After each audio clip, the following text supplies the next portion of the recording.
I'm going to show you the exact local SEO strategy I use to rank local keywords in first place for client sites that have virtually no authority at all behind them for me to take advantage of. Best of all, this strategy is extremely safe. It produces stable rankings and it doesn't involve link building. How am I going to do this? Let's take a look and let me show you exactly how I'm able to achieve these rankings in a simple step-by-step process.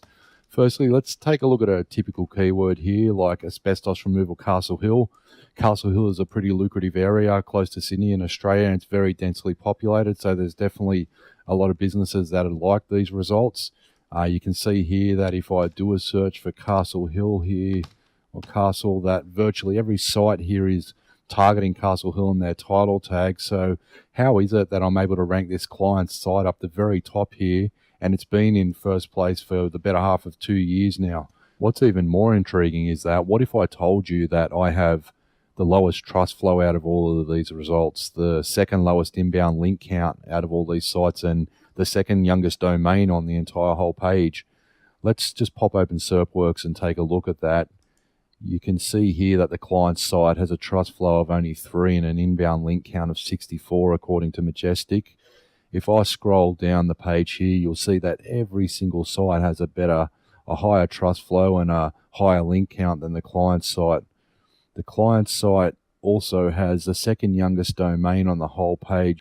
The client site has a 3-year-old domain, and then you can see as I come back up the page here that all of these domains are substantially more aged than the client site is. So just let's try to eliminate some other ranking factors here that perhaps you might think that it's got some good exact inbound anchor text links or something. If we pop open Ahrefs, you can see there's not a single link in here. So if it's not links and it's not domain age, then what is it? Maybe the page has the highest word count or something like that. And once again, as we scroll down, we see that the word count is just very average compared to all the other sites. Perhaps the site's got a lot of traffic, and once again, it's the lowest traffic site on the entire first page. Every site here has more traffic than the client site, except for this site here, maybe in 7th spot.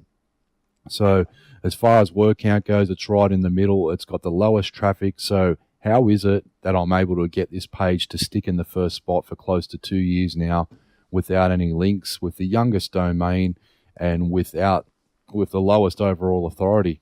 Let's just open up some of these other sites here that aren't directories, and let's just have a look at them just to see that there's nothing out of the ordinary. You can see here the client site. It's pretty standard. It's a nice layout, well presented, and you can see some of these other sites, they're not too bad either. The sites in here, they're okay, and there's no real reason I can see why the client site should be ranked head and shoulders above everyone else just based on these visual aspects. I mean, having strong SEO metrics is one thing, but Google will push you down in a heartbeat if those user metrics aren't good. So moving into how this is done, we all know that Google uses the algorithm to rank web pages. So if that's the case, then why don't we make it dead simple for the Googlebot and algorithm to understand the topical structure and the topical relevance of your web page in relation to the keyword that you're trying to rank for? So what do I mean by that? Let's start using HTML markup properly to correctly reinforce the semantic structure and relevance of your content. Let's stop feeding the Googlebot semantically invalid content structure and expecting them to understand it easily and just rank you well in spite of that. Now stick with me here, because the solution to this is a lot easier than what it sounds. But before I tell you that, a quick caveat that this strategy that I'm sharing with you now is for local SEO. So the more competitive the niche is, the more Google have to rely on and trust the feedback that it gets from links. A page can be a complete mess and full of invalid code, but if it's got super strong links and the front-end user metrics are great, it's still going to rank very well. And the algorithm itself is adaptive, and it changes what it favors depending on what kind of niche you're in and how much competition there is. This video is about local SEO, where competition is generally a lot lower and Google have less user feedback metrics to go off. So I find it tends to place a lot more emphasis on quality structure, proper markup, and other trust metrics we'll also go into now. So as we start to break down this SEO strategy now and begin with the heading tags H1 through to H6 that aren't used to make the font bigger or smaller, I'm using these to accurately tell the search engines about the topic and the semantic structure of the web page. Now, a quick caveat before I go any further, I'm talking about HTML4 markup and not the nested heading tag structure that's available in HTML5 using section or article tags to wrap all the different headings. There's still no real hard evidence to suggest that Google have adopted the use of HTML5 semantic structure as a ranking metric, and I say this because the use of those heading tags can differ slightly if we're talking about HTML5, but for the purpose of this video is to show you the strategies I use within standard HTML4 markup for the page structure. So when it comes to heading tags for local SEO, they should be used to concisely define the topical relevance of your web page. We don't want to give the search bots code with heading tags that don't follow proper semantic hierarchy. In other words, we don't want to be having H2 and H3 tags show up on our page before a H1 tag, and we don't want to follow a H1 tag directly with a H3 tag. We also don't want to have multiple heading tags either. We don't want 4 H2 tags on a page followed by 12 or 13 H3 tags. So let's take a look at this in the wild now so I can better explain to you what I do for easy wins in local SEO. And please remember that, as I pointed out before, I'm showing you examples of sites here that have virtually the lowest domain authority, the lowest root domain trust flow, and the lowest link counts of the entire first page. And usually it also has the youngest domain age on the entire first page as well, so, and the lowest amount of traffic.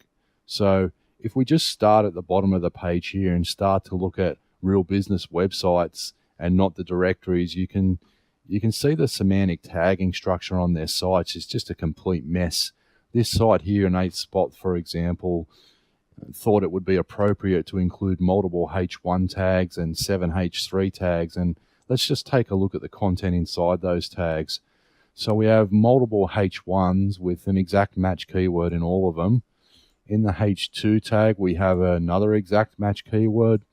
And in the H3 tag, which is meant to semantically tell Google that, hey, this is the third most important piece of content on the web page. So please, Google, pay attention to the topically relevant content contained within this H3 heading. And we have the keyword in here, main menu. So in essence here, what this heading is semantically conveying to Google is that the third most topically important heading on my entire page is about the subject matter of main menu. But if you're trying to rank for the keyword asbestos removal Castle Hill, why wouldn't there be a H3 heading with the content that is topically associated to that main keyword you were trying to rank for? I see that they have 7 H3 tags on the page, and some of them do contain the keyword, but the problem for the bots and the algo is, which H3 do I pick? Is Google supposed to guess that they don't really mean to tell the algorithm that the third most important heading on the page wasn't really about the keyword main menu, or is Google meant to just somehow magically understand that of all of these 7 signals you're sending the algorithm that we were only really meant to pay attention to the ones with the keyword in it, and please just ignore the other ones because we didn't really want to rank for free quote or main menu. We just decided to wrap them in H3 tags to tell you that it was topically and semantically important, but it really wasn't. And for the H4 tag is just completely missing. So if I move up the page now and show you the way I've been getting some great results, you can quickly start to see a pattern here whereby I'm using one concisely written heading tag for each of the heading tag hierarchies.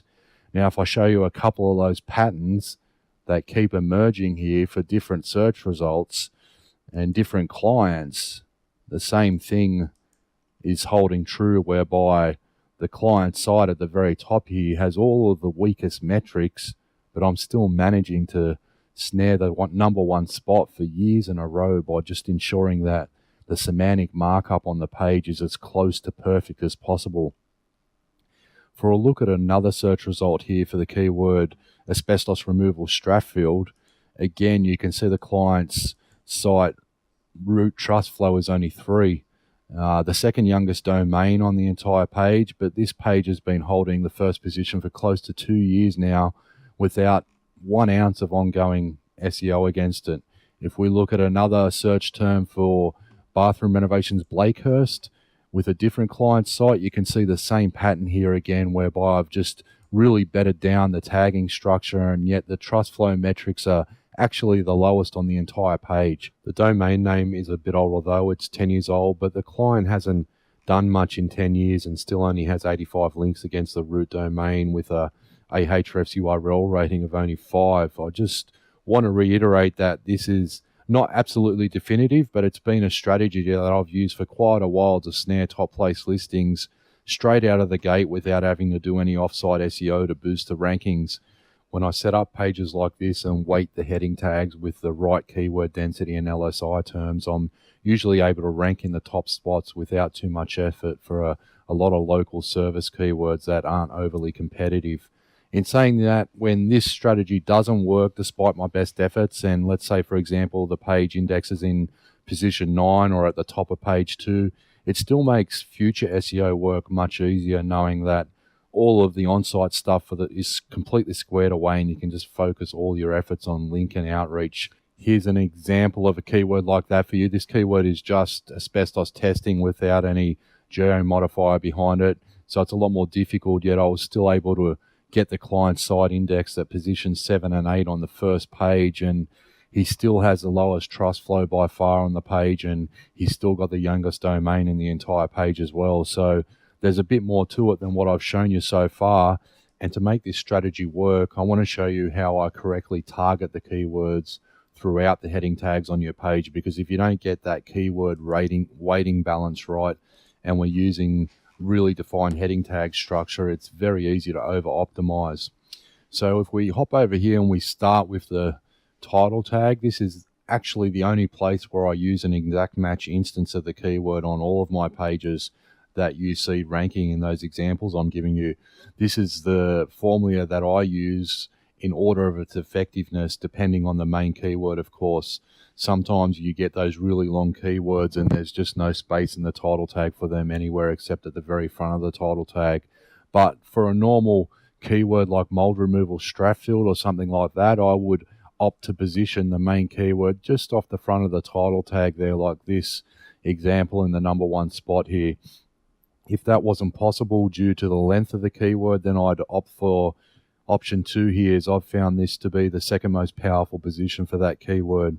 I think putting the keyword at the very front like that is a little risky, as in example 2, as it appears a little bit spammy, and I also don't think it's very future-proof. And of course, you can see the last few options here where the keyword could possibly go in order of the effectiveness of ranking.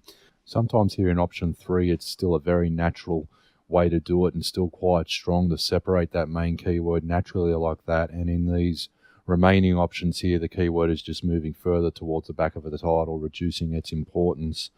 So if I hop back over to the search results now and look at some of these examples in the wild, you'll see in this example here, I wasn't too creative with the title tag and I just put the keyword at the very front for this instance. But one thing I don't do is repeat the main keyword exactly in the meta description. I always use some type of variant or break the main keyword up in a natural fashion. So in this example, you can see I haven't just gone and put in the exact keyword asbestos removal Castle Hill. I've broken the keyword up a bit by saying asbestos removal services for Castle Hill homes and businesses. So let's take a look exactly how I craft my heading tags.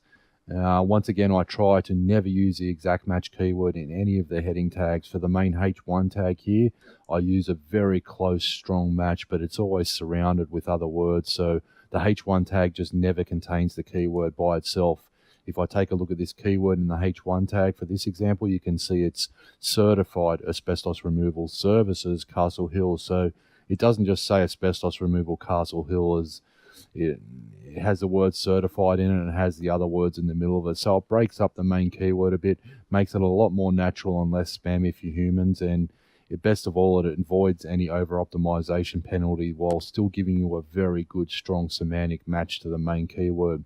So moving on to the H2, I move well away from that exact match and craft a title that contains semantically associated keywords. So the best way for me to explain that to you is to show you my keyword aggressiveness heading chart here to convey that idea to you. You can see up here in the title tag we have an exact match, and this vertical line going down the center here represents the exact match keyword, asbestos removal Castle Hill. So the title tag up here has one instance of it, preferably placed towards the front of the title tag as we discussed. But you can see as we come down into the H1 heading tag, I just soften the exact match a bit to pull away from the main keyword and start to introduce other words. This is why the H1 tag is still quite close to being an exact match, but it has those other phrases and words inserted throughout it to soften it down a bit from being a complete exact match. For the H2 tag, I tend to pull well away from the main keyword, and the same goes for the H3 title tag as well. However, here in the H4 tag, you can see I round the content off and bring it back on point again to close out the document properly. I've also never really bothered with a H5 and a H6 tag, so I've never really noticed any difference or ranking benefits, as their semantic importance seems to be very diminished. So if we take a quick look at an example of that for the main keyword, asbestos removal Castle Hill, you can see the H1 tag has those surrounding and broken up words in there to dilute the aggressiveness of the exact match. And you can see here in the H2 tag that we use semantically associated keywords that you would naturally expect to find if you were reading a high quality document about the keyword of asbestos removal Castle Hill. The heading in the H2, inspections and testing for hazardous fibres, is still a really on point term without going anywhere near the main keyword. And for the H3 heading here, residential and commercial asbestos management, it's still a very long way off the main keyword, but it's still highly relevant and closely associated with. And for the H4 tag in this example, we round off the content with a match that's quite strong to the main keyword, but it's nowhere near an exact match. The H4 asbestos solutions for Castle Hill homes and businesses dances really nicely around that main keyword and closes out the document nicely with a strong semantic association there. So now for us to hop over to an actual site and look at that page in the real world, you can see how that's executed here with a strong partial H1 match, and you can see that roughly 60% of the content here is under the H1 heading before I introduce the H2 tags that move away from the main keyword again. Of course, you can see that there is roughly another 25% of the content here under the H2 before we come into the H3 tag, which is again well away from the main keyword. And you can see here we close the document off with a H4 tag that dances close to the main keyword again. So there's a couple of more ingredients to this recipe that stack very well when combined with this laser focused heading tag strategy. And the one that I will give you the absolute biggest bang for buck is really thorough schema markup. So if we have a look at this site's schema, you will see what I mean.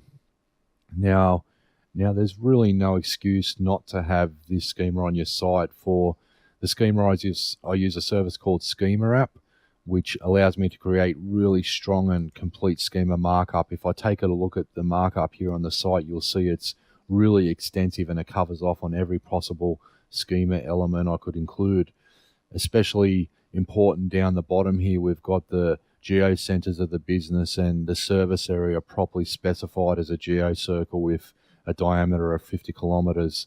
Something a little bit sneaky I was able to achieve on this site was that I was able to pull in the third-party reviews from his Google My Business Place reviews. And Google has advised against doing that, and they stopped that about 10 months ago since they publicly announced that. But this site continues to rank in the top spots, and the stars in the ratings still show up fine. So technically the reviews should be somewhere on your site, and users should be able to leave a positive or negative review on the site to achieve these star ratings. However, this workaround is still working nicely without having to go to all that effort and implement those star ratings on your site.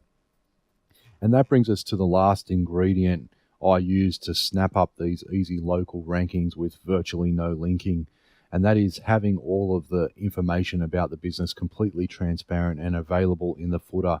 You can see in this footer here, I have the business address and their business numbers, always having a privacy in terms of service page, and all the other pages here just to help with customer confidence and conversions, nothing really to help with their SEO, perhaps increase the dwell time on the page while they goggle at the badges, but Actually, this Digital Millennium Copyright Act badge is actually a nice little easy link back to your site.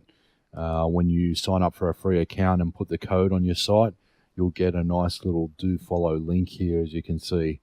And you can actually see the actual metrics behind this are quite strong, for trust flow of 63 and domain authority of 85. And you can also see that I've fired a few inbound links into this page, and it's really juiced up nicely. You can see there's 57 inbound links to this page, and it's juiced up the page authority all the way up to 51. So to close off, guys, as I mentioned, those pages have been ranking for years now, and I haven't had to touch them at all with any ongoing SEO. Using that laser focused semantic heading structure can really pay big dividends for the long term, and I hope you got something out of that, and I'll see you on the next video. Thanks.